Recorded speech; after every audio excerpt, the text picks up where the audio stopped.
Amir Khan ain't even safe in his own hometown, man, of Bolton, England, you know what I mean? Look like fellas try to take his head off one time, you know? I just read an article, I'll throw the links in the description box. Big ups the boxing scene. This guy, Amir Khan, apparently was in his Range Rover, cut somebody off while trying to make an illegal wrong turn. The fellas who he cut off in the vehicle, they jumped out the vehicle. At least 6 of them, they jumped out, and man, became a bad incident of road rage, man. Apparently, even one of the guys snuffed or punched the man, Amir Khan. You know what I mean? The incident took place in the hometown of the Bolton. You know what I mean? That's the hometown of this former world champion, Amir Khan. You know what I mean? And, you know, Amir Khan looks like he got into an incident with some people out there who weren't too quite happy with him overtaking or cutting him off and making an illegal turn, you know what I'm saying? So these guys took matters into their own hands on some British hoodlum hooligan shit. You know what I'm saying? And these fellas jumped out and attacked the man Amir Khan. How badly was he hurt? I don't know how badly he was hurt, because Amir Khan is the one who did manage to call the cops, you know what I mean? Or what they call him in England, the Bobby. He called the Bobby, you know what I'm saying? You check it. So Amir Khan, he called the cops out there. And, you know, I guess they came on the scene and nobody's been arrested, you know what I mean? Maybe the guys did flee, you know, but that's crazy, man. That's very crazy. You check it. I mean, it's either these guys were just some really angry people, or they just took an opportunity to knock out this, or to try fuck with the man Amir Khan. Maybe they don't like him, you know what I mean? It's like, you know, one thing for sure, two things for certain I've noticed, you know what I mean? Not everybody from a certain hometown gets love, you know what I mean? I remember back in the G, I used to go to Philly, you know what I'm saying? This was, you know what I'm saying, in the early 2000s, when Philly was popping hard body with the state property music scene, you know what I mean? Beanie Siegel, Beanie Mac, Freeway, Petey Crack, Oskino Sparks, you know what I mean? To be honest, you know, I always say them the kind of fellas on the real who put Rockefeller on, you know what I mean? Like Beans always says, he brought the fellas to the rock. And that's when Jay-Z and Rockefeller started really, really getting popping. Go do your history and do your research, you know what I mean? I know Jigga got it popping when he came out with the Hard Knock Life album, you know what I mean, in 98. But when Jigga really was taking over the streets, and even really with street music, making it to the airwaves, not the soft type of shit that you hear now, but, you know, some gully shit, some real street music, you know what I mean? Some music to hug the block to, you dig? You know, yeah, like I was saying, I would go to Philly, and, you know, there'd be fellas from the streets, you know, fellas who deep in the trenches, you know what I mean, who, you know, they'd always say slick shit about fellas, you know what I mean? Oh, them state property niggas is pussy.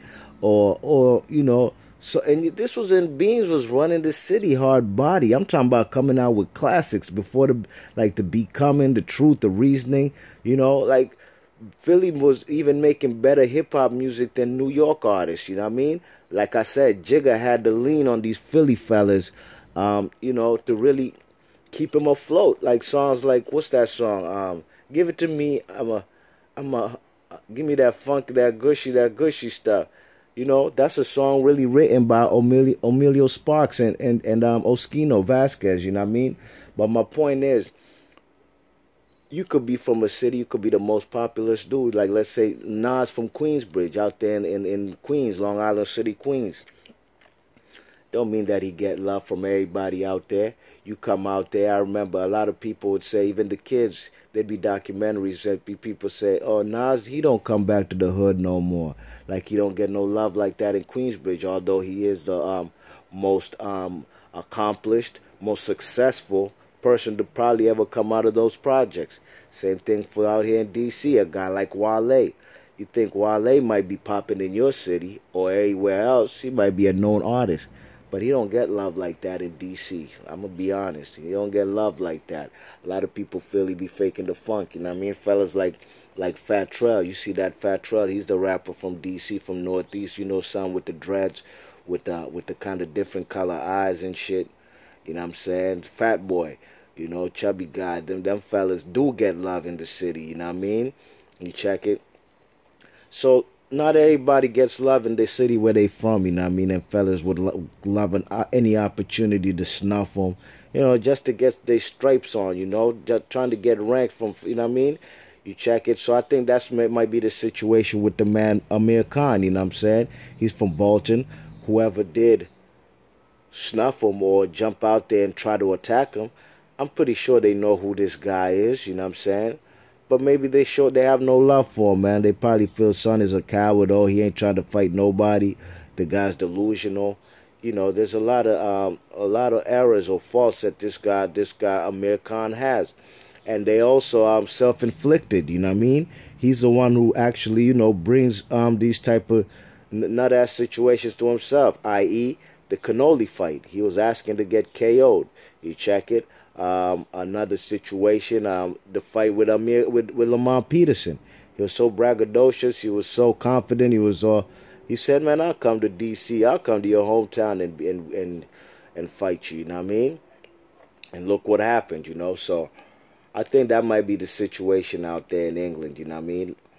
In Bolton, you know what I'm saying? I think the fellas he did cut off, they were waiting for an opportunity to jump out there, you know what I'm saying? And apparently from this article, it looks like, it didn't quite say that Amir Khan is the one who did get snuffed, but they say the people who did cut off, who Amir Khan did cut off, they punched somebody. So I'm assuming it's him, you know what I mean? Be Marsh Boxing, leave your thoughts and comments. Let me know what y'all think about Amir Khan. And apparently Amir Khan has always had a few incidents with road rage, you know what I mean? Or just some incidents on the road, you know what I'm saying? I'm going to leave the article. Y'all can peep for yourselves. Be Marsh Boxing. I'm out. Peace.